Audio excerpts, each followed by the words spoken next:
8 categories of distributorship. Oh, you're going to get an awakening now. And you thought you were doing your business, huh? This is your crystal ball. Here's the best part about this chapter.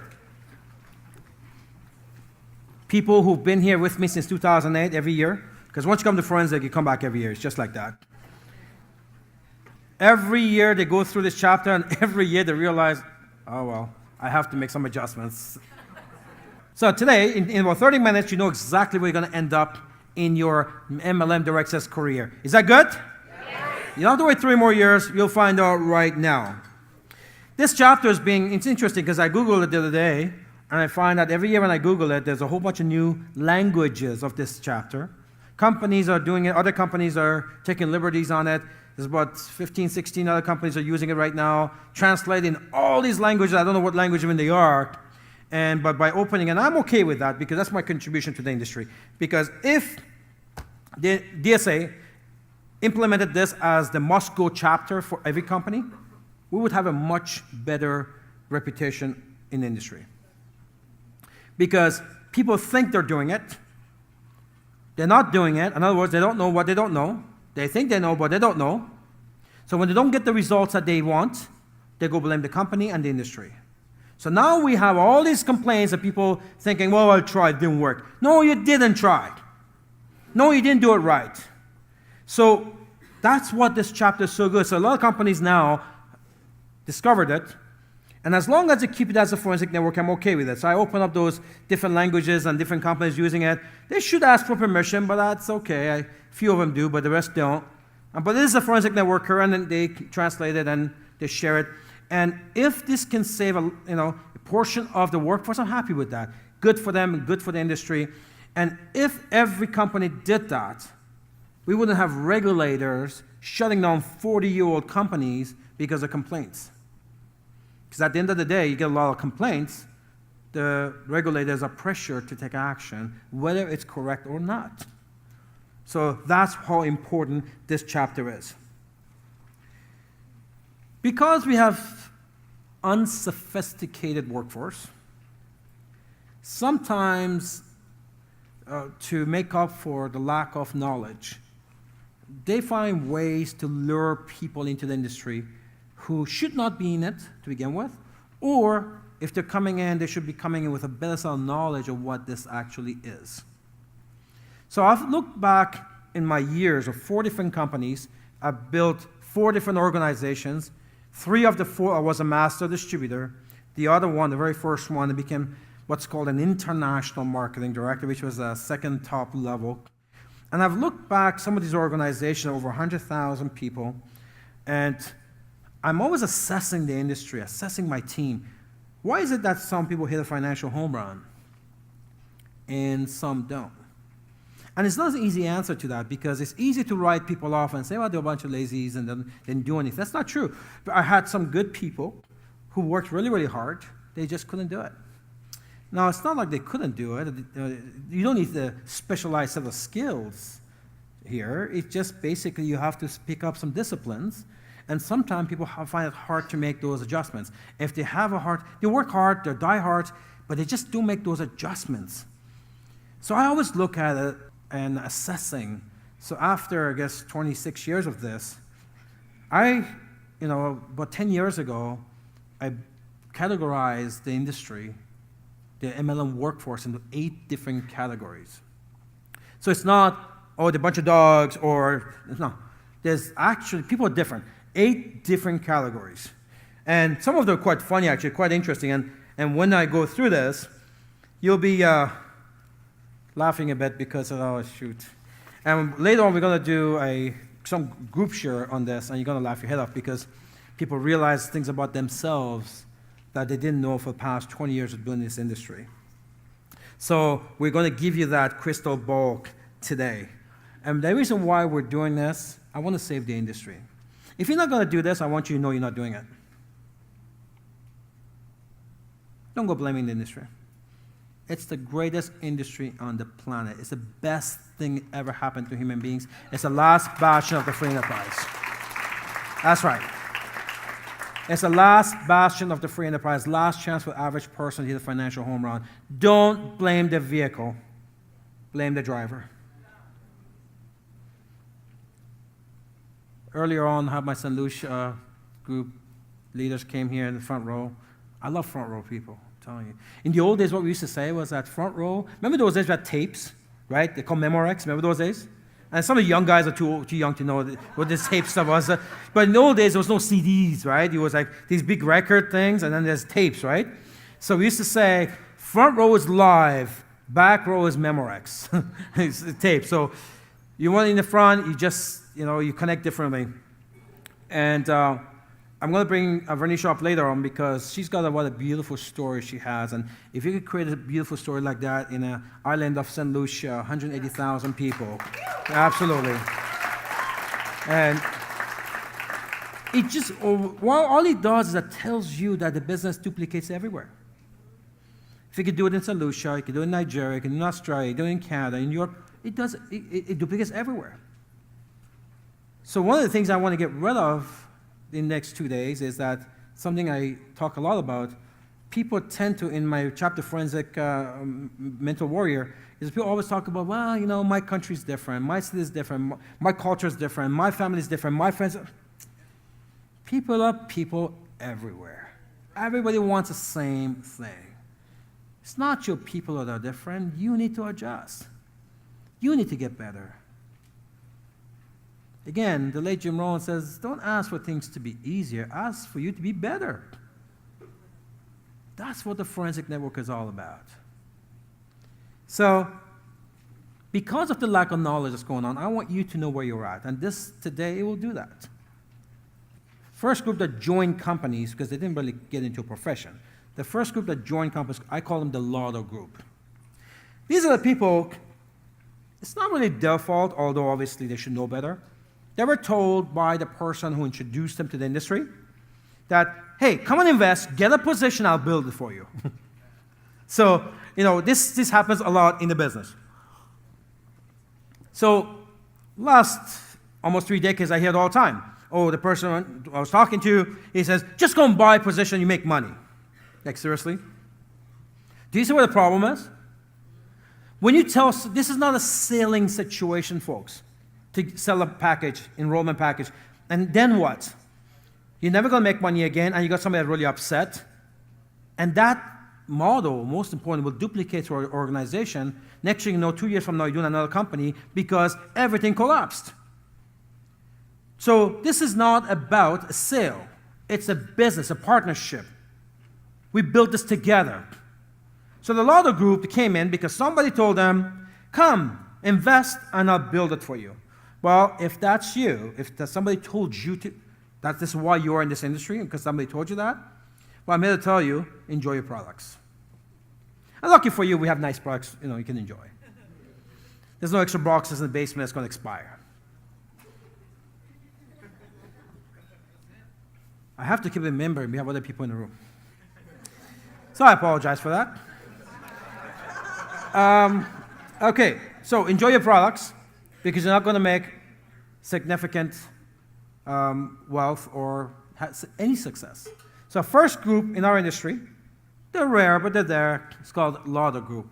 They thought it was an investment. They thought they're going to buy a MLM or direct sales lottery and the numbers will come up at some point. It's not. It's a business.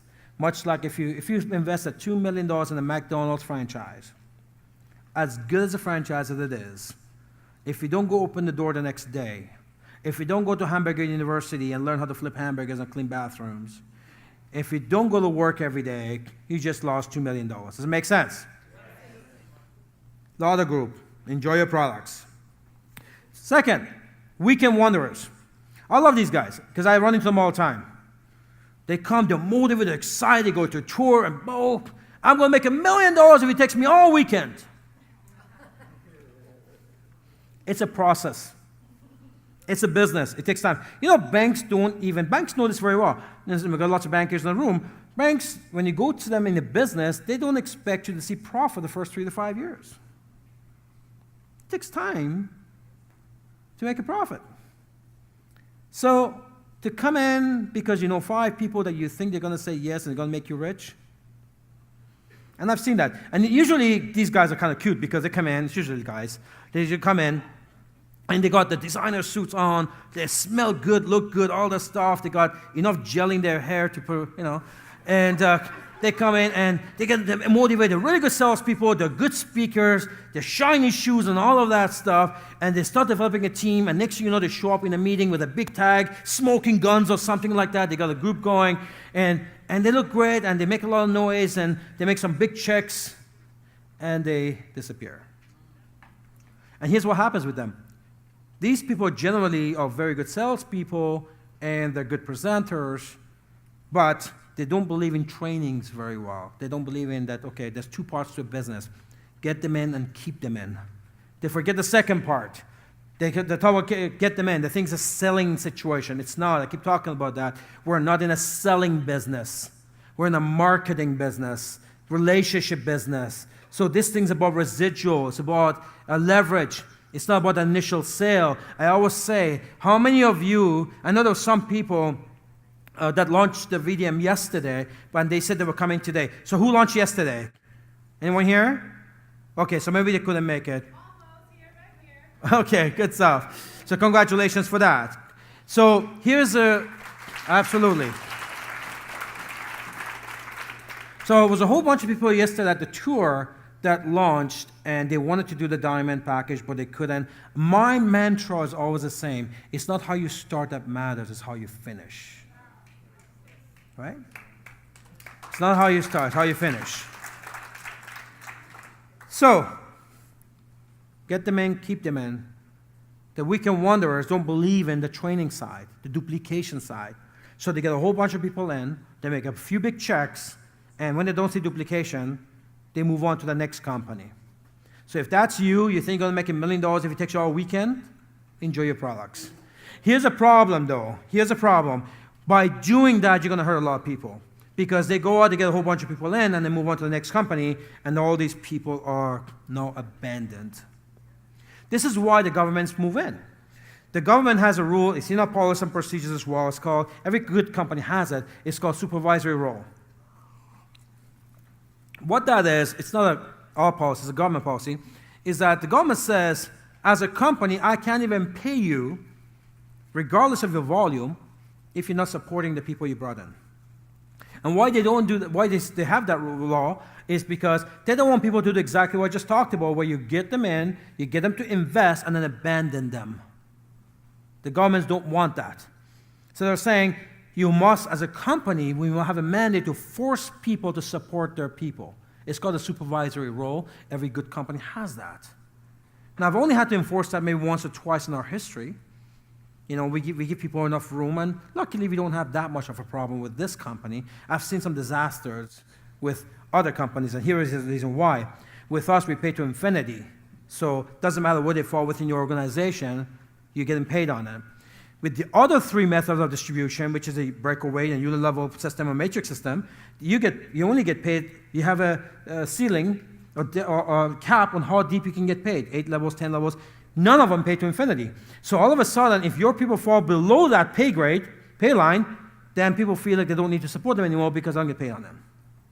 So this happens in other types of distribution because they only pay 8, 10 levels, whatever that level is, it's not to infinity. So they have a lot of problems outside the binary system when it comes to that, and the government put the rule for that reason. But in binaries, we don't have as much problem. The good binaries are paid to infinity because, again, it benefits you anyways. So good or great? Great. All right. Number 3, slave driver. I like this one. These are the ones that come in and they say, look, I'm going to invest. The investors, really, they're not in the business. I'm going to invest, but you build it for me. So, and they expect you to build it. They're not shy to ask you, hey, can you give me some of your best leads? Can you put them in my team? Oh, come on, Sean, you got lots of leads. Can I take some of your leads and put in my team? I'm in your team anyway, Sean, so can I just take it, right? You get that a lot, slave drivers. And what I like is about these guys is that some of them actually get lucky too because, especially in the binary programs, the upline builds one leg for them. So they actually got a 2/3 build. And all they want is, Sean, just 2 good leads, put on my inside leg, and just 2, and build it. So I call them slave drivers, right? They came, they invested, and they want to get paid forever. They're looking for a welfare check. So again, they're rare, but they're there. And like I said, not shy to ask upline for some of the best leads so they can make money. So if that's you, well, the upline will only entertain that for a little bit. And after that, they're going to say, oh, here's another one too. They say, okay, here's my list, upline, call for me. So here's my list. Can you call for me and put in my business and then train them and then let the company pay me? It's a good deal. I think there's a name for that. Welfare. That doesn't pay very well either. Right?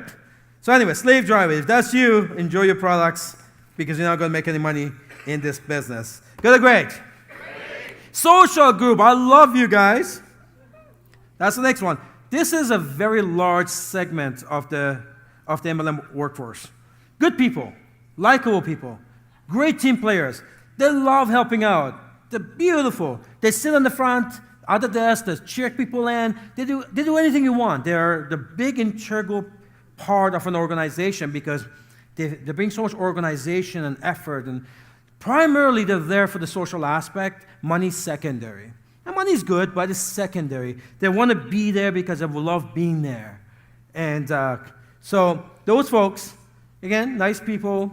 And if that's what you want, because MLM does bring a very strong social aspect.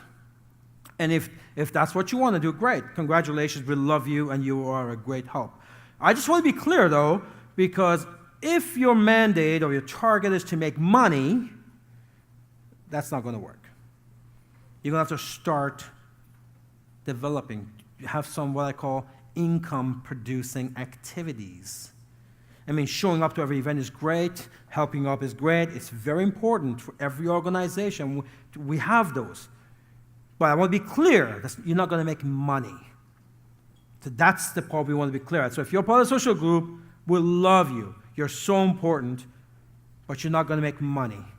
So enjoy your social aspect, enjoy your new friends, and understand that that's where, now for things to change, then you have to change, which means now you have to do some income-producing activities that's going to make you money. Good or great? Now, I don't want you to take this the wrong way. If you're part of the social group, like I said, it's a very important aspect that direct sales MLM brings to the field.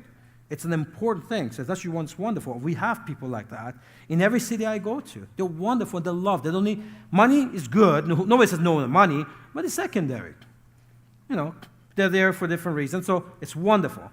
I just want you to be clear that if you're part of the social group, not because that's what you want, but that's because of your activities, and you really want to make money, well, then you have to do what the rest of us do, which is pick up the phone, smile and dial, make appointments, and show tours and product presentations. Good? If you're part of a social group, enjoy your products and your new friends. You're not going to make a lot of money. All right, next one. This is the biggest segment of our workforce. Bunch of confused people. Sometime group. And why they say they're confused? Because they think they're part-time. But they're not.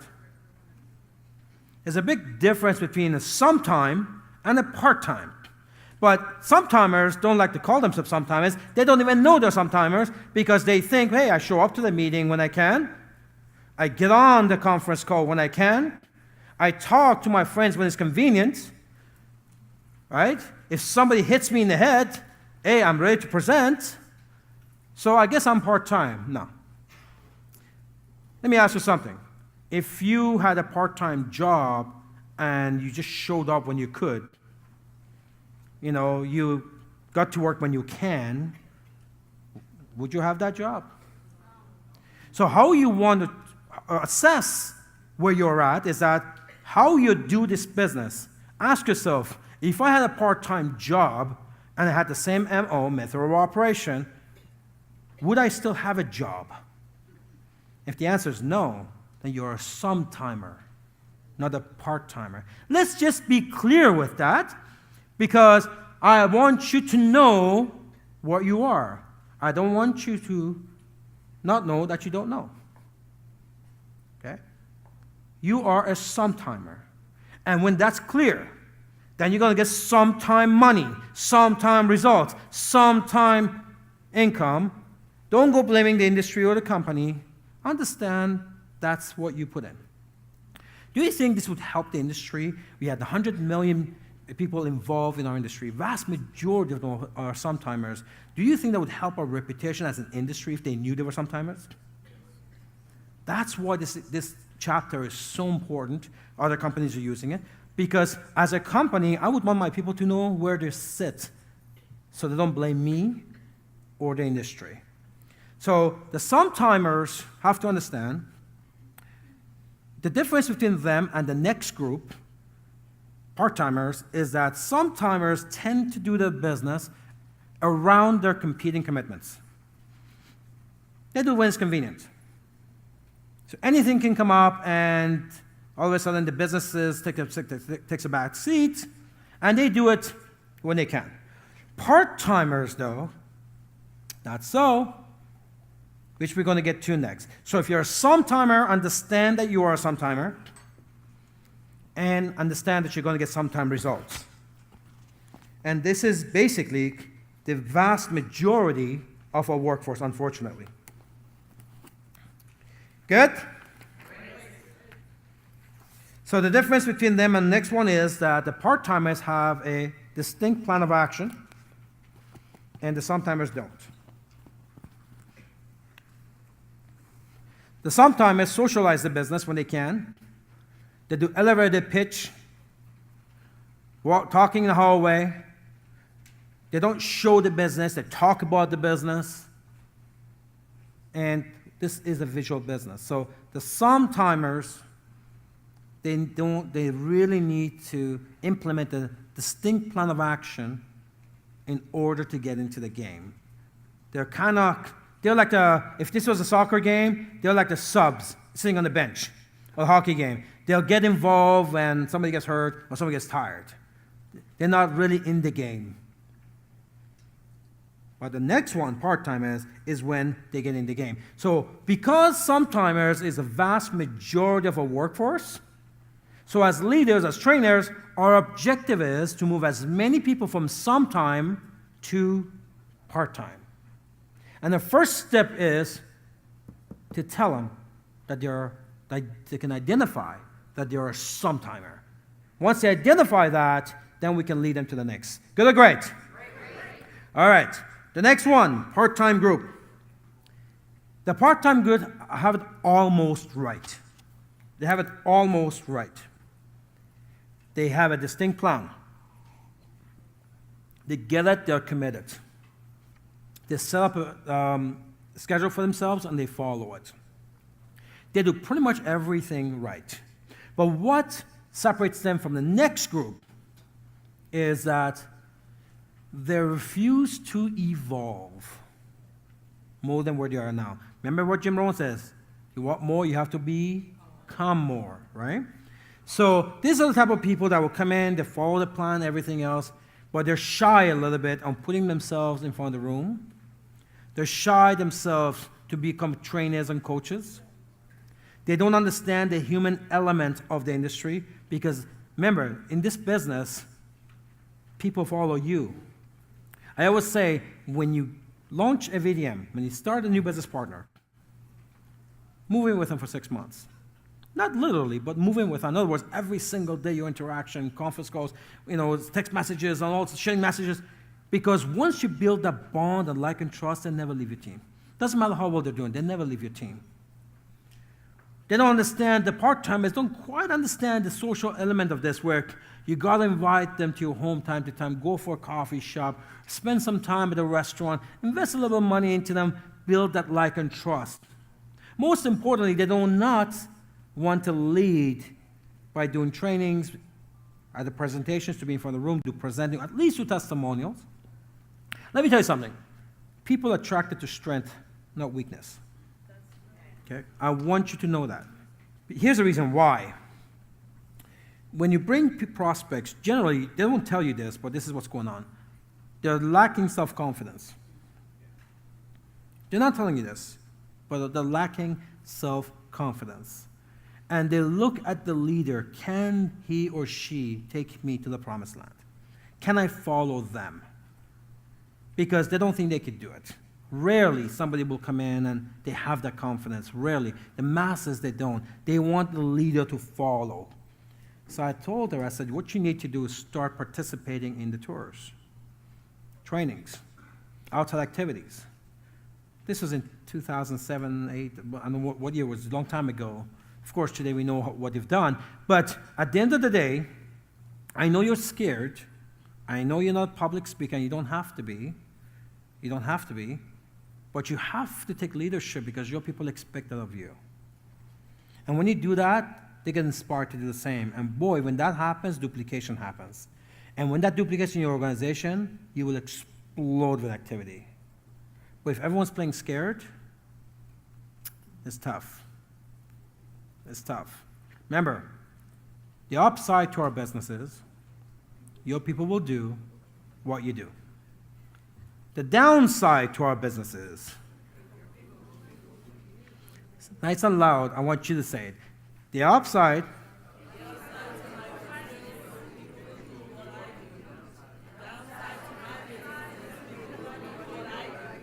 so if you're too busy to come to conferences, you're too busy to get on the webinars, you're too busy to have some of this social aspect that you must do, holding conference calls in your home, do some travel, do the coffee and the latte with your team, taking that new hot shot Spark with gasoline all over it by taking them out for lunch. If you're too busy to do those things, if you're too busy to train, or if you just don't know how to do it, you all expect the upline to do it. So it's all duplicates. A lot of times the communication breaks down too, because if you're not training your people, guess what? They're not getting trained, period. They're not getting trained, period. If you're not going to be on the webinars, then guess what? They're not going to be on webinars. If you're not on a CDSC call on a Monday night, and you qualified for it because you're diplomat or above, if you're not on it, you're not talking about it naturally, then that's duplicating your team. Does that give you some answers, part-timers? Yeah?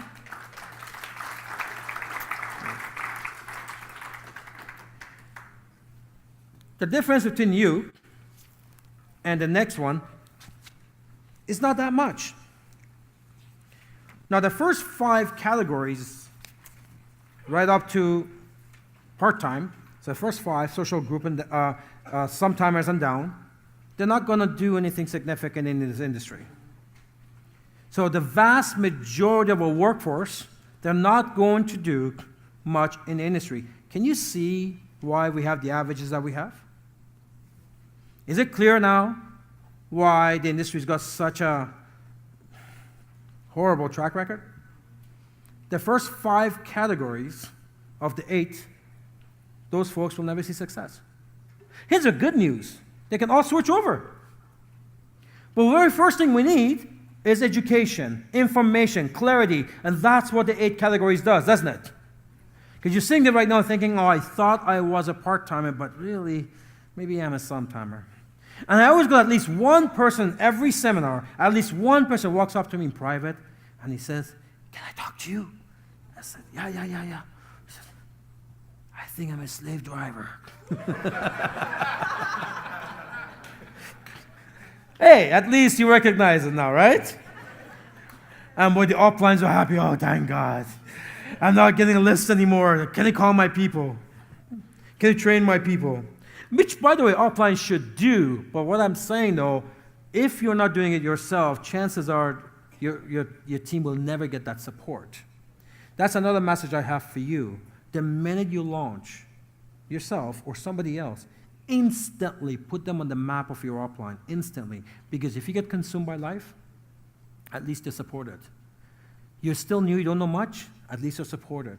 So if I got in today, if I got back into a field like you, if I started today as a distributor, where the first thing I would do, who are the top earners, where they fall in my uplines, I'm on the phone with them. I want to put myself on their map. So the word is qualified upline. Qualified upline doesn't mean the person who actually enrolled you in, because they may not be qualified. They may be, they may not be. Depends who it is. Qualified upline, we call it the My 5. The My 5 is not necessarily the person who brought you in. It's who's qualified to help you. Qualified means they can do tour, they can do basic trainings, they can do conference calls, they know the systems, the back office, those types. They don't have to be top earners either. You don't need Razals and Renees and Sherry's. It could be just someone who understands the basic part of the business. That's called qualified upline. So if I got into the field today, the very first thing I do, I'll find who are the top guys. I'm on the phone with them. Also, the next people that I launch, I'll make sure that they are on their map, because if I'm going on vacation, I don't want them to go on vacation at the same time because I'm not around. You want the business to be, the word is, self-functional. How you do self-functional is through a system. There's tripod to success in MLM. One side, you need a good product. One side, you need a good compensation plan. The problem with the industry is they think that's all you need. I was one of those guys, because there's a tripod. There's two, product, comp plan. There's a tripod. The third one is what people don't understand. I remember years ago, I was trying to make some money, and it wasn't even a lot. It was like $5,000 a month or something like this, my first company. And I got very fortunate.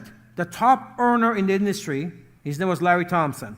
He had made like $130 million at the time in MLM. He started with Amway, and then he built Herbalife from the ground up. And so then he had gone on his own. And our top income earner in our company at the time, he was making $120,000 a month. He was a student of Larry Thompson from previously. So through him, I was fortunate. I got linked to Larry. I could talk to Larry. He would actually call and talk to my group. And he wasn't part of our company, but he would talk to my group and so forth. So one day I was talking to Larry Thompson. I'm a guy who just got in, make $5,000 a month. The guy's been doing that at that time 26 years. He had made $130 million. I'm arguing with him.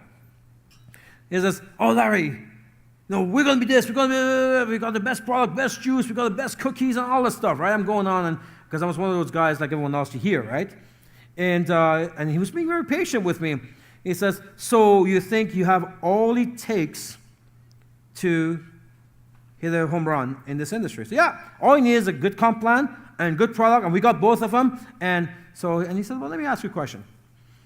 You got people in your company with the same product and the same comp plan. They're not doing well, right?"